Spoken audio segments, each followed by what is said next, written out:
Eu deixei eles falarem, porque já sabia como ia terminar. Eu estava sentada na cadeira de sempre, a da cabeceira da mesa, a que meu marido ocupava antes de partir. A toalha era a mesma dos domingos importantes, a branca com bordado nas pontas, que eu lavava à mão e passava com capricho. O cheiro de frango assado ainda pairava pelo corredor. Os copos estavam cheios, e eles falavam, enquanto eu os ouvia em silêncio, com as mãos no colo, os dedos entrelaçados, o rosto quieto. Eu deixei eles falarem, porque já sabia como ia terminar. Não foi sempre assim. Houve um tempo em que eu interrompia, em que eu explicava, em que eu tentava me defender com palavras apressadas e voz embargada. Houve um tempo em que eu acreditava que se eu dissesse a coisa certa, no tom certo, na hora certa, eles iriam entender, que iam me olhar de verdade, que iam parar. Mas naquele domingo de maio, com o vento batendo devagar na janela da sala e o relógio da parede marcando 4h20 da tarde, eu já era outra mulher. Uma mulher que tinha aprendido, à custa de muita dor, que algumas conversas não existem para chegar a lugar nenhum. Existem só para deixar claro quem manda. E naquele dia, pela primeira vez em muitos anos, eles perceberam que quem mandava ali não era mais eles. Mas eu vou contar tudo desde o começo, porque essa história não começou naquele domingo. Começou muito antes. Começou no dia em que eu decidi que ser boa mãe significava nunca dizer não. Meu nome é Conceição. Tenho 62 anos. Nasci em Governador Valadares, filha de um homem que trabalhava na construção civil e de uma mulher que lavava roupa dos outros para complementar o orçamento. Cresci sabendo o que era acordar cedo, engolir reclamação e seguir em frente. Não aprendi isso nos livros. Aprendi na vida, da forma mais concreta que existe, fazendo. Aos 18 anos me casei com o Geraldo. Ele era 5 anos mais velho, trabalhava como motorista de caminhão, tinha os ombros largos e um sorriso que me desarmava. A gente não tinha quase nada quando casou. Um quarto alugado em Ipatinga, uma cama de casal comprada no Carnê, uma panela e uma chaleira. Mas a gente tinha disposição. E naquele tempo, disposição parecia suficiente. O Leandro nasceu 1 ano depois do casamento. Eu tinha 19 anos, o corpo ainda de menina, e nos braços um bebê que chorava a noite toda e mamava de 2 em 2 horas. O Geraldo saía antes do sol nascer e voltava quando eu já estava deitada. Criei o Leandro sozinha durante a semana. Sozinha no banho, sozinha na mamadeira, sozinha nas febres, sozinha nas primeiras palavras. Não estou dizendo isso como acusação, estou dizendo porque é verdade. E porque essa verdade tem peso, tem história, tem raiz. 3 anos depois veio a Fernanda. E com ela a sensação de que eu havia finalmente completado alguma coisa. Uma família, a minha família. Aquela que eu ia proteger, alimentar, sustentar com tudo que eu tinha. O Geraldo morreu quando Leandro tinha 23 anos e a Fernanda 20. Um infarto fulminante numa rodovia do interior de Minas, longe de casa, longe de mim. Eu fiquei viúva aos 43 anos, com 2 filhos adultos, uma casa própria que ainda devia prestação e um nó na garganta que levou meses para afrouxar. Não desmoronei. Não podia. Tinha conta para pagar. Continuei no meu trabalho de auxiliar administrativa numa clínica de fisioterapia, onde eu trabalhava desde os 32 anos. Tinha feito um curso técnico à noite, quando os filhos já dormiam, sacrificando sono e descanso, porque eu sabia que precisava de algo mais sólido do que bom dia e boa vontade para sobreviver no mercado. Esse esforço me rendeu uma estabilidade modesta, mas real. Não era rica, mas eu me virava. E me virava com dignidade. O que eu não sabia naquela época é que a minha disposição de me virar seria, com o tempo, confundida com obrigação. E obrigação com disponibilidade infinita. O Leandro casou com a Priscila quando tinha 26 anos. Ela era de Belo Horizonte, tinha estudado administração, trabalhava numa empresa de logística e falava rápido com aquela firmeza de quem está acostumado a ser ouvido. Eu gostei dela no começo. Era bonita, organizada, esperta. E eu pensei, meu filho escolheu bem. Mas teve uma coisa que eu percebi logo no primeiro Natal que passamos juntos. Quando a Priscila chegava, o ambiente mudava. Não de uma forma ruim, exatamente, mas de uma forma em que eu me sentia um pouco fora do enquadramento. Como se a câmera tivesse mudado de ângulo e eu tivesse ficado para fora da foto. Foi sutil no início. Uma sugestão dela sobre onde sentar. Uma preferência dela que o Leandro adotava sem pensar. Um plano feito sem me consultar, que eu ficava sabendo de última hora. Eu não disse nada. Pensei, é normal, é a esposa dele, ela tem seus jeitos, é uma adaptação. A Fernanda casou 2 anos depois, com o Robson. O Robson era tranquilo, calado, trabalhava como técnico de informática e raramente falava mais do que o necessário. Ele não era mau, só estava sempre um pouco ausente, como se a vida ao redor fosse um ruído de fundo que ele preferia ignorar. Com 4 filhos, entre os 2 casamentos, a minha casa virou ponto de apoio, e eu, sem perceber, fui me tornando a base de sustentação de uma estrutura que era pesada demais para uma pessoa só segurar. Os primeiros sinais de que algo estava errado apareceram de um jeito quieto. Não foi uma briga. Não foi uma ofensa direta. Foi um domingo em que o Leandro me ligou às 11 da manhã, dizendo que ia almoçar aqui com a Priscila e os meninos, os gêmeos, o Arthur e o Matheus, que tinham 4 anos na época. Eu fui ao mercado, comprei o que precisava, passei a manhã cozinhando. Fiz arroz, feijão, frango ensopado com batata, couve refogada, farofa, salada. Quando eles chegaram, eram quase 2 da tarde. A Priscila entrou com os meninos, foi direto para a sala, sentou no sofá, abriu o celular. O Leandro foi atrás dos filhos, que já estavam correndo pela casa. Ninguém me cumprimentou com um abraço. Ninguém perguntou se eu precisava de ajuda. O almoço ficou esperando na panela, enquanto eles assistiam televisão. Eu fui lá chamar, servi os pratos, fiz os meninos lavarem as mãos. Sentei na minha cadeira, olhei a mesa e percebi que estava servindo como se fosse uma funcionária do meu próprio lar. Ninguém tinha me perguntado como eu estava. Ninguém tinha dito obrigada quando a comida chegou à mesa. A Priscila reclamou que o frango estava um pouco seco. Aquilo passou. Eu deixei passar, mas ficou. Ficou como uma pontada pequena, quase imperceptível no meio do peito. Daquelas que você aprende a ignorar porque parece bobagem, porque parece exagero, porque parece que você está sendo muito sensível, muito exigente, muito difícil. Mas a pontada voltava. Sempre voltava. Passaram-se meses. A Fernanda e o Robson também tinham o hábito de aparecer sem avisar, comer, colocar as crianças para assistir televisão no meu quarto e ir embora, deixando a cozinha suja. A minha neta, a Isabela, de 7 anos, era um amor, mas os pais raramente mandavam ela me ligar durante a semana. Raramente me incluíam nos planos de final de semana que não fossem refeições na minha casa. Eu era a avó da comida, a avó da casa limpa, a avó do colo quando as crianças estavam doentes e os pais não podiam faltar no trabalho. Mas não era a avó dos passeios. Não era a avó das descobertas. Não era a avó que eles queriam incluir no momento em que a vida era boa. Eu era chamada quando havia necessidade, dispensada quando havia alegria. Houve um fim de semana em que o Leandro me ligou na sexta à noite, perguntando se os meninos podiam ficar comigo no sábado. Ele e a Priscila tinham sido convidados para um casamento. Eu disse que sim, claro. Fiquei com os gêmeos o dia todo. Cozinhei macarronada com almôndegas, que era o favorito deles. Levei ao parquinho da praça, dei banho, coloquei para dormir às 9 da noite. Quando o Leandro veio buscar, eram quase 11. Ele entrou, pegou os meninos no colo, já meio adormecidos, e foi indo. Nenhum obrigada. Nenhum como foi.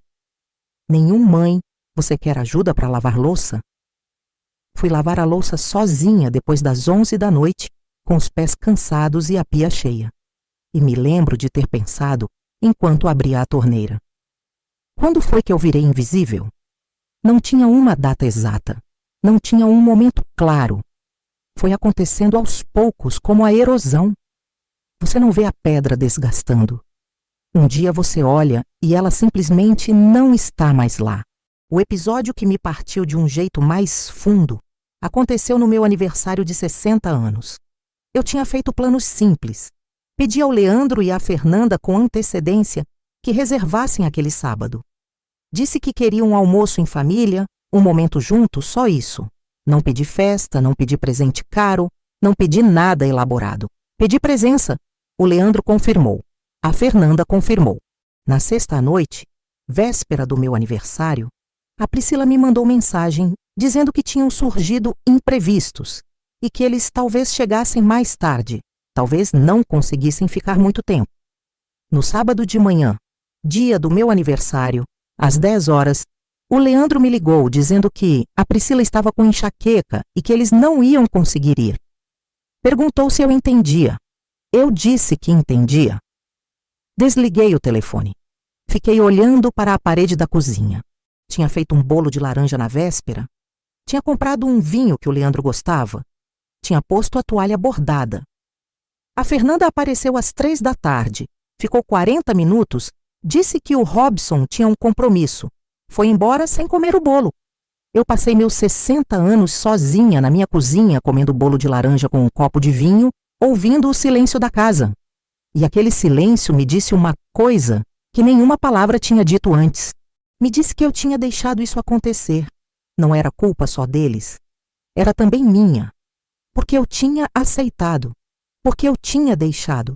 Porque eu tinha engolido e relevado e compreendido e cedido até o ponto em que ceder virou norma e minha presença virou paisagem. Naquele dia, alguma coisa em mim começou a mudar. Ainda não era decisão. Era só o começo de uma clareza que ainda levaria meses para se tornar ação. Mas foi ali que tudo começou a mudar, embora ninguém tivesse percebido ainda. Nos meses seguintes, fui prestando atenção. Não com raiva, com lucidez, como quem finalmente decide olhar para uma ferida que ficou tampada por muito tempo. Comecei a perceber os padrões. A ligação que vinha sempre quando precisavam de algo. O convite que nunca chegava. A pergunta, como você está, que ninguém fazia. A história que eu contava no meio do almoço e que ninguém ouvia até o fim. Certa vez, no almoço de domingo, eu comecei a contar sobre uma amiga minha, a Neuza, que tinha acabado de descobrir um nódulo no seio e estava esperando o resultado da biópsia. Eu estava emocionada, porque a Neuza é uma das pessoas mais importantes da minha vida e eu estava preocupada de verdade. No meio da história, a Priscila começou a responder uma mensagem no celular. O Leandro desviou o olhar para os meninos que estavam brigando pela colher. A Fernanda disse, "Ai, que susto, né?" com um tom de quem estava com a cabeça em outro lugar. E a conversa foi mudando de assunto naturalmente, como se eu não tivesse falado nada. Terminei de comer em silêncio. A Neuza, depois, quando a biópsia deu negativo, foi a primeira pessoa que eu liguei. E ela também foi a primeira que me perguntou naquela mesma ligação, "Conceição, e você? Você tá bem? Você parece diferente essa semana." Minha amiga me enxergava. Meus filhos não. Teve uma tarde de julho, fria, com aquela garoa miúda que deixa o asfalto escorregadio, em que a Fernanda me ligou em desespero. A Isabela tinha caído na escola, machucado o joelho, e a professora estava pedindo para alguém buscar, porque ela estava chorando muito e com o curativo precisando ser trocado. A Fernanda estava em reunião. O Robson estava do outro lado da cidade. Eu larguei o que estava fazendo. Peguei minha bolsa. Fui de ônibus até a escola da Isabela, busquei a menina, levei para minha casa, limpei o joelho, troquei o curativo, fiz chocolate quente, fiquei com ela até às 6 da tarde. Quando a Fernanda veio buscar, estava com pressa.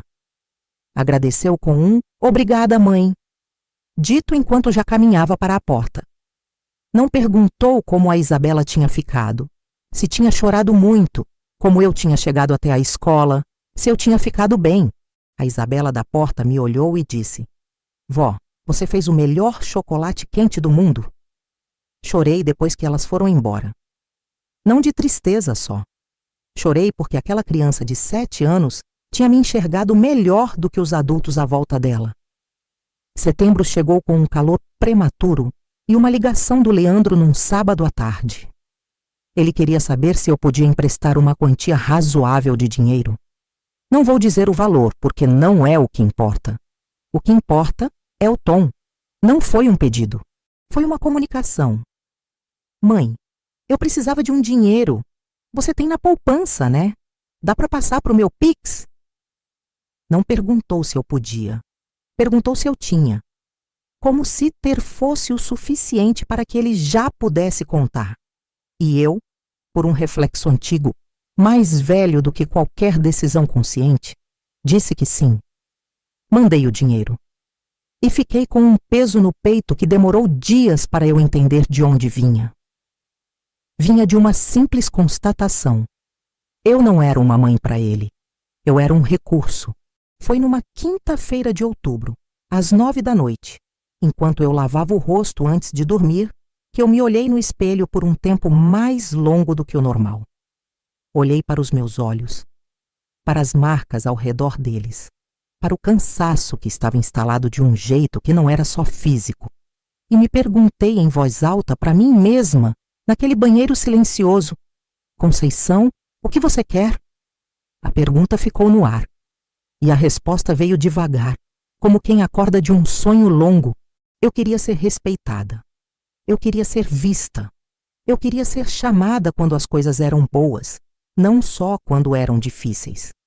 Eu queria que meus filhos me olhassem como uma pessoa, não como um serviço. Eu queria, quando chegasse num lugar, que alguém se levantasse para me abraçar de verdade. Não por obrigação, por vontade. Eu queria ter a minha dignidade de volta.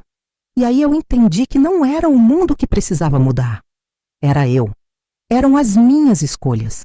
Era o que eu aceitava ou deixava de aceitar. Era onde eu colocava o meu tempo, a minha energia, o meu cuidado. Ninguém ia me dar isso. Eu precisava reconstruir por dentro o que tinha deixado desmoronar por fora. A primeira mudança foi silenciosa. Comecei a dizer não. Não de forma dramática. Não com discurso, apenas com clareza. Quando o Leandro me ligou pedindo para ficar com os meninos numa sexta à noite, porque ele e a Priscila queriam jantar fora, eu disse que não podia. Tinha um compromisso. O compromisso era eu mesma. Era sentar no sofá e assistir aquela série que eu tinha começado e nunca conseguia terminar. Era comer minha sopa em paz. Mas era um compromisso real, porque eu tinha decidido que eu também importava. Houve uma pausa na linha. Depois ele disse: "Ah, tudo bem." E desligou. Aquele tudo bem seco me pegou. Ele estava acostumado com o sim. O não tinha soado estranho, quase ofensivo. Mas eu fui tomar minha sopa. Quando a Fernanda me pediu para pegar a Isabela na escola 3 dias seguidos porque ela estava em treinamento, eu disse que podia 2 dos 3 dias, mas no terceiro não conseguia. Ela ficou em silêncio. Depois disse: "Mas mãe, não tem mais ninguém?" Eu disse: "Filha, você vai precisar resolver esse dia de outro jeito. Eu posso ajudar 2 dias, no terceiro não posso." Ela arrumou outro jeito. A prima do Robson buscou a Isabela. O mundo não acabou. Comecei a sair mais. A Neuza e eu tínhamos o costume de nos encontrar às vezes, mas eu sempre cancelava quando surgia alguma demanda da família. Passei a não cancelar mais. Fui ao cinema com ela numa quinta à tarde. Tomei café em padaria. Andei pela feira do bairro num sábado de manhã sem pressa, escolhendo tomate pelo toque, cheirando manjericão fresco, coisas simples, mas que tinham sido subtraídas da minha vida tão aos poucos que eu não tinha notado quando sumiram. Voltei a ler. Tinha uma pilha de livros na cabeceira que estava juntando poeira há anos. Peguei o primeiro, um romance que uma amiga da clínica tinha me dado de aniversário 2 anos antes. Li no silêncio da tarde, com o ventilador ligado e um copo de chá na mesa de cabeceira. A Neuza me apresentou a turma de dança de salão que ela frequentava às terças. Eu fui uma vez por curiosidade e acabei ficando. Forró, bolero, samba de gafieira. Não dançava há décadas. Meu corpo lembrou mais rápido do que eu esperava. Naquelas terças à noite, eu me sentia viva de um jeito que eu tinha esquecido que existia. Foram necessários 2 meses para que meus filhos percebessem que algo tinha mudado. Não porque eu anunciei, mas porque eu estava diferente. Porque quando eles chegavam, eu não estava esperando na janela. Porque quando me ligavam, às vezes eu não atendia na primeira chamada. Porque quando vinham almoçar, eu fazia comida, mas não ficava em pé servindo enquanto eles sentavam. Eu sentava junto, e se acabasse alguma coisa, eles mesmos se levantavam para buscar. A Priscila foi a primeira a notar. Eu percebi pelo jeito que ela me olhou numa tarde de novembro, quando chegou e eu estava saindo. Você vai sair agora? Ela perguntou com uma expressão de quem não estava acostumada a ser a que chega quando a outra está indo. Estou indo para a dança, eu disse. O Leandro tem a chave, pode entrar. E fui. O Natal daquele ano foi diferente. Não por minha escolha, pelo menos não completamente, mas porque a dinâmica tinha mudado. Numa reunião de família em novembro no apartamento do Leandro, foi anunciado que o Natal daquele ano seria na casa da família da Priscila, em Belo Horizonte. Eu não tinha sido consultada. Fui informada. Junto com isso, veio a sugestão de que eu fosse junto, dormisse na casa de uma tia dela, que tinha espaço. Fiquei quieta, pensei. E depois disse com calma: eu vou passar o Natal aqui em casa. Houve um silêncio. O Leandro me olhou, a Fernanda me olhou, a Priscila desviou os olhos para o celular. Sozinha? A Fernanda perguntou. Com a Neuza, eu disse. A gente vai fazer uma ceia juntas. Mas mãe... Filha, vocês vão se divertir muito em BH. E eu vou ficar bem aqui. A conversa tentou continuar algumas vezes, mas eu não cedi. E eles foram. Passei o Natal com a Neuza, a dona Cida, que morava no andar de cima, e a sobrinha dela, que tinha vindo de Montes Claros passar as férias. A gente fez pernil, farofa de bacon, rabanada com creme. Tomamos cidra. Conversamos até meia-noite, rindo de histórias antigas. Quando me deitei naquela noite, eu estava feliz. Não de um jeito ruidoso, não de um jeito que precisava de plateia. Feliz de um jeito quieto e sólido, que ficava dentro do peito sem pedir permissão. Janeiro trouxe o episódio que eu mencionei no começo, o domingo em que eles vieram, em que eu os deixei falar. Eles tinham combinado entre si, o Leandro, a Priscila e a Fernanda, de sentar comigo e conversar sobre algumas coisas. Eu sabia o que estava vindo. Não porque tinha escutado alguma coisa. Sabia porque conhecia meus filhos. Conhecia o tom que aquilo ia ter. Eles chegaram às 11 da manhã. Os gêmeos foram brincar no quintal. A Isabela ficou na sala com o tablet. Nós 4 nos sentamos na mesa da cozinha. A Priscila começou. Disse que havia percebido uma mudança no meu comportamento, que eu estava diferente, que não estava ajudando como antes, que os meninos sentiam falta, que ela e o Leandro precisavam de apoio e que eu estava me afastando numa hora difícil. O Leandro confirmou tudo com a cabeça, acrescentando que eu tinha ficado esquiva, que estava saindo muito, que ele às vezes ligava e eu não atendia. A Fernanda disse, mais suave, que estava preocupada comigo, que achava que eu podia estar passando por alguma coisa e que era melhor conversar. Eu ouvi tudo. Deixei cada frase chegar até o fim. Não interrompi. Não cruzei os braços. Fiquei com as mãos sobre a mesa, a postura ereta, o rosto tranquilo.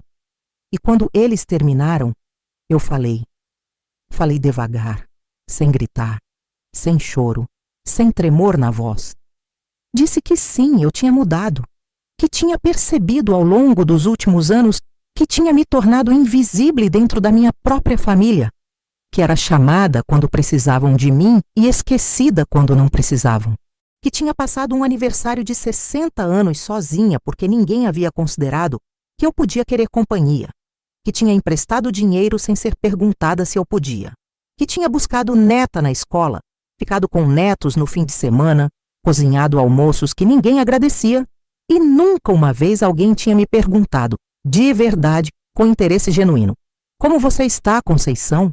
Falei que não estava afastada, estava presente, presente para mim, que tinha voltado a dançar, a ler, a sair com as amigas, a dormir bem, a acordar sem sentir aquele peso de quem vive para os outros e não sobra nada para si.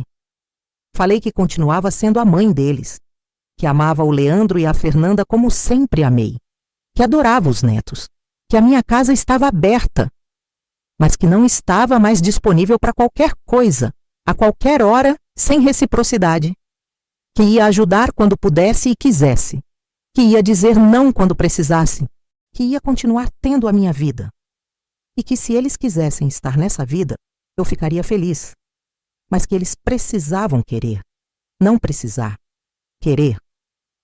A Priscila me olhou com uma expressão que eu não sei nomear, entre surpresa e desconforto. O Leandro ficou olhando para a mesa. A Fernanda teve lágrimas nos olhos, mas não as deixou cair. Depois de um silêncio longo, foi o Leandro quem falou. Mãe, eu não sabia que você estava se sentindo assim. Eu sei que não sabia, eu disse, porque você nunca perguntou. Mais silêncio. Depois a Fernanda disse com a voz um pouco rouca: você tem razão, a gente se acostumou mal. Não foi uma declaração dramática. Não foi uma virada de novela. Foi uma frase simples, dita por uma mulher de 34 anos que estava, talvez pela primeira vez, olhando para a própria mãe como uma pessoa com necessidades reais. Serviu o almoço. Comemos juntos. A conversa foi diferente naquele dia. Mais cuidadosa, mais atenta. O Leandro me perguntou sobre a dança. A Fernanda quis saber sobre a Neuza. Os meninos vieram me mostrar uma lagarta que tinham encontrado no quintal. Foi um almoço de família, de verdade, talvez o primeiro em muito tempo. Não vou dizer que tudo ficou perfeito depois daquele domingo. Não ficou. Houve recaídas. Houve momentos em que o Leandro voltou ao piloto automático, em que me ligou pedindo favor sem pergunta cuidadosa. Houve momentos em que a Fernanda cancelou planos sem muita explicação. Houve domingos em que eles não apareceram e ninguém avisou. Mas havia uma diferença agora. Quando isso acontecia, eu falava. Não com escândalo, com clareza. Leandro, eu preciso que você avise quando não vai poder vir, porque eu faço planejamento também. Simples assim. E ele dizia: é verdade, mãe, desculpa. E passavas daí a avisar. Pequenas mudanças, mas reais. A Priscila demorou mais. Ainda há uma distância entre nós que não é hostilidade, mas também não é calor. É respeito cauteloso. E eu aceitei isso. Não preciso que ela me ame. Preciso que ela me respeite. E com o tempo, ela foi aprendendo a só fazer isso. O aniversário dos meus 61 anos foi diferente. O Leandro me ligou 2 semanas antes perguntando o que eu queria fazer. Não foi uma ligação para confirmar a agenda. Foi uma pergunta de verdade, com curiosidade de verdade. Eu disse que queria um almoço leve, sem formalidade, mas com todos presentes, e que queria que cada um trouxesse alguma coisa. O Leandro ficou com a carne, a Fernanda com a salada, a Priscila com a sobremesa. No dia, eles chegaram na hora combinada. A mesa estava posta, mas não fui eu que pus a mesa. A Fernanda pôs, chegou mais cedo e me tirou da cozinha dizendo: hoje você não faz nada, mãe. Os meninos fizeram um cartão à mão com tinta guache. A Isabela ensaiou uma musiquinha no flauta doce que aprendia na escola. Quando apagaram a vela do bolo, eu olhei para aquelas caras em volta da mesa, aqueles rostos que eram minha família, que eram a prova viva de uma vida vivida com afinco, e senti algo que tinha ficado guardado por muito tempo. Gratidão. Sem amargura. Gratidão limpa. Hoje é novembro de novo. A Neuza me ligou mais cedo perguntando se eu quero ir com ela ao teatro na próxima sexta. Uma peça de comédia, diz ela, daquelas que fazem o estômago doer de tanto rir. Eu disse que sim, que vou adorar. A Isabela me mandou um áudio perguntando se eu podia ensinar ela a fazer o bolo de laranja do jeito que a vovó faz. Respondi que pode ser no próximo sábado, que a gente faz junto. O Leandro me mandou mensagem ontem à noite, sem motivo aparente. Só mãe, você estava certa naquele dia. Obrigado por não ter desistido da gente.